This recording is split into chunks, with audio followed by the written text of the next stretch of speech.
के थाने इलाके में गोकुल अष्टमी एक बड़ा त्योहार है। प्रो गोविंदा स्पोर्ट जो है वो काफी ज्यादा लोगों में उत्साह से खेला जाता है, तो लोग त्योहार के लिए बाहर आए हुए हैं। काम या ऑफिस तो आज ज्यादातर बंद है, लेकिन फिलहाल बारिश की स्थिति सामान्य है। वाटर ड्रेनेज जो है वो कई इलाकों में से हो चुका है और अभी आने वाले समय में अगर फिर से तेज बारिश होती है तो लोगों को इनकन्वीनियंस हो सकता है। जी बिल्कुल, बहुत बहुत शुक्रिया आपका मुस्तफा शेख हमारे तक ये रिपोर्ट पहुंचाने के लिए। लेकिन हमारे एक और सहयोगी दीपेश त्रिपाठी की एक रिपोर्ट हम आपको दिखा देते हैं।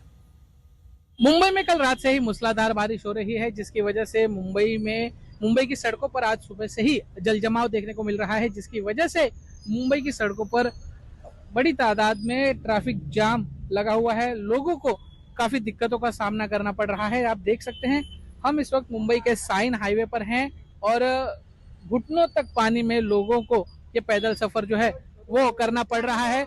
और यहाँ पर फिलहाल प्रशासन का कोई भी व्यक्ति मौजूद नहीं है। आप देख सकते हैं लोगों को कितनी दिक्कतों का सामना यहाँ से करना पड़ रहा है।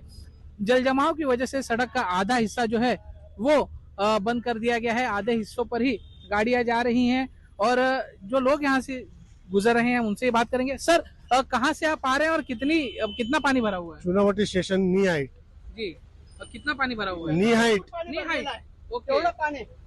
और कितना टाइम लगा आपको? अभी हम लोग को लग 20 मिनट तो हो ही गए चलते चलते। अच्छा, सर आपको कितना टाइम लगा? 1-2 घंटा हो गया पनवेल से।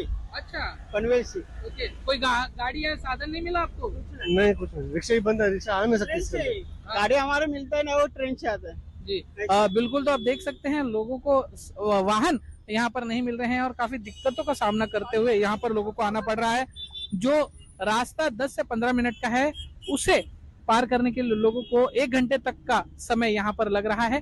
और मौसम विभाग ने मुंबई के लिए ऑरेंज अलर्ट घोषित किया है। साथ ही प्रशासन ने लोगों से अपील की है कि अगर ज्यादा जरूरी हो तभी वो घरों से बाहर निकले। कैमरा पर्सन महेश मौर्य के साथ दीपेश त्रिपाठी, मुंबई आज तक। और मुंबई से हमने आपको ये ग्राउंड रिपोर्ट दिखाई। एक वक्त है छोटे से ब्रेक का, आप देखते रहिए आज तक। आप राजेंद्र प्रसाद को भी मानते हैं क्या? आप महात्मा गांधी को भी मानते हैं क्या? आप सरदार पटेल को भी मानते हैं? क्योंकि ये सब लोग कांग्रेस। डायरेक्ट सवाल था उनका, डायरेक्ट सवाल है, उसके बाद से मैं आ रही हूँ। देखिए, आप लोग हाथ उठाइएगा जिसको सवाल पूछना। क्विट इंडिया मूवमेंट का विरोध तो बाबा साहब अंबेडकर ने भी किया था।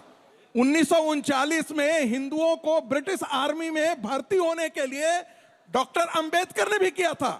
गांधी के तुष्टीकरण की निंदा डॉक्टर अंबेडकर ने भी किया था। आप सोच लीजिएगा, आप राष्ट्रपिता महात्मा गांधी के खिलाफ बोल रहे हैं, फिर वो उसको पकड़ेंगे तो मत बोलिएगा।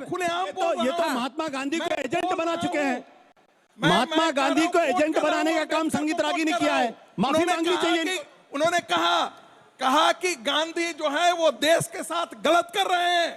ये डॉक्टर अंबेडकर का लिखा हुआ है, आप पढ़िए तो सही। माय थॉट्स ऑन पाकिस्तान पढ़ के दीजिए। और इसलिए उन्होंने कहा, मैंने तो कहा कि 1886 और 1887 में जिन मुसलमानों को जिसके बारे में कहते हैं टू नेशन थ्योरी, वो तो सर सैयद ने दिया था 1886 में मेरठ की सभा में। 1940 में किसने दिया था? अरे नहीं था, सावरकर ने उसको डिस्काउंट किया है। अगले दिन की प्रेस ब्रीफिंग में एक बात और, ठीक है, जल्दी पूरा कीजिए जिसका मैं क्योंकि 2025 में लौटना है मुझे। करके कहा था। हाँ।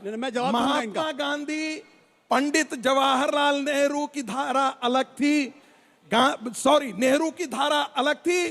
सरदार पटेल, डॉक्टर राजेंद्र प्रसाद, बाकी और सारे जो जेबी कृपलानी, उनकी धारा बिल्कुल अलग थी। वो धारा हमारे घर में झांका करते थे, रोज के रोज अपना काम कुछ नहीं करते। दोनों के अंदर 2 विभाजन था।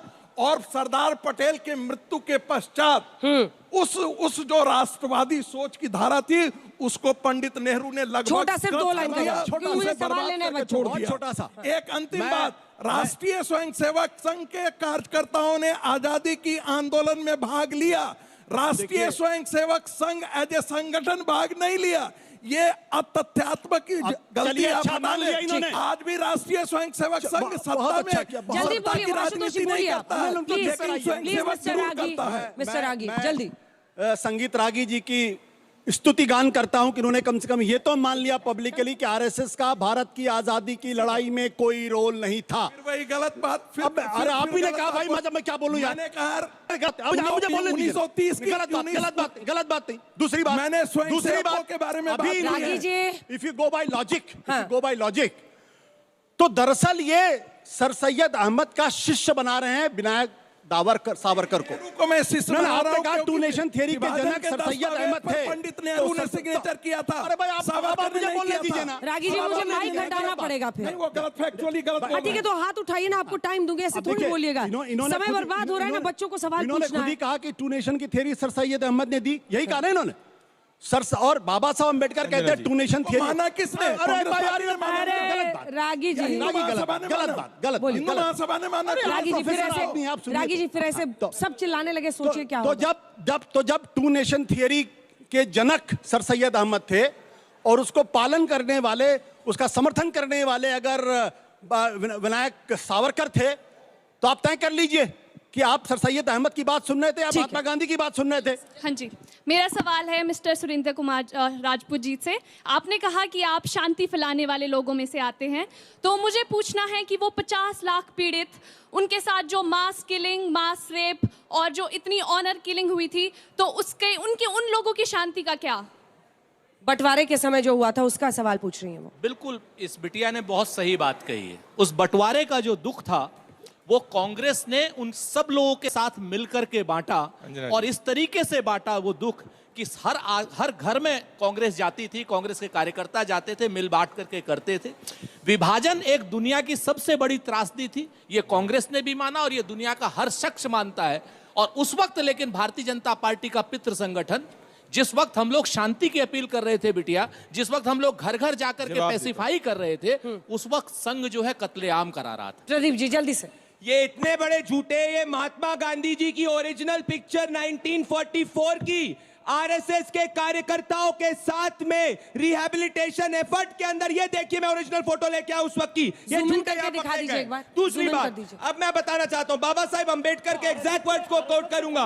1940 बाबा साहेब अंबेडकर आरएसएस के सदस्य थे क्या महात्मा गांधी जी? क्या कांग्रेस नेहरू के इन्फ्लुएंस के अंदर और मुस्लिम लीग की डिमांड के अंदर जो है उसने पार्टीशन करा, ये सच्चाई है। बाबा साहेब अंबेडकर तक ने कहा है कि नेहरू की वजह से पार्टीशन हुआ है। मैं आपसे पूछना चाहता हूं, सितंबर 1947 में लाहौर से एक ट्रेन आई थी जिसमें 1000 से ज्यादा हिंदू और सिखों को मार दिया गया था। कांग्रेस पार्टी ने कब इस सत्य को किसी भी हिस्ट्री की टेक्स्ट बुक में स्वीकारा है? डिबेट के 30 मिनट हो चुके हैं, कभी इन्होंने एक बार भी सहानुभूति करी है जो हिंदू सिख जो पीड़ित है? यही कांग्रेस पार्टी है जो सीए का विरोध कर रही थी। क्यों? क्योंकि धार्मिक रूप से आर्थिक शरणार्थियों को हम जो है वो सिटीजनशिप दे रहे थे, उसका विरोध कांग्रेस पार्टी ने किया। अंजना जी, 70 साल में कांग्रेस का एक स्टेटमेंट दिखा दीजिए जिसने स्वीकारा कि पार्टीशन के समय हिंदू और सिख जो है वो पीड़ित थे। और ये बात करेंगे देशभक्ति की, जवाहरलाल नेहरू के दादा Lakshmi Narayan Singh east India company के वकील थे।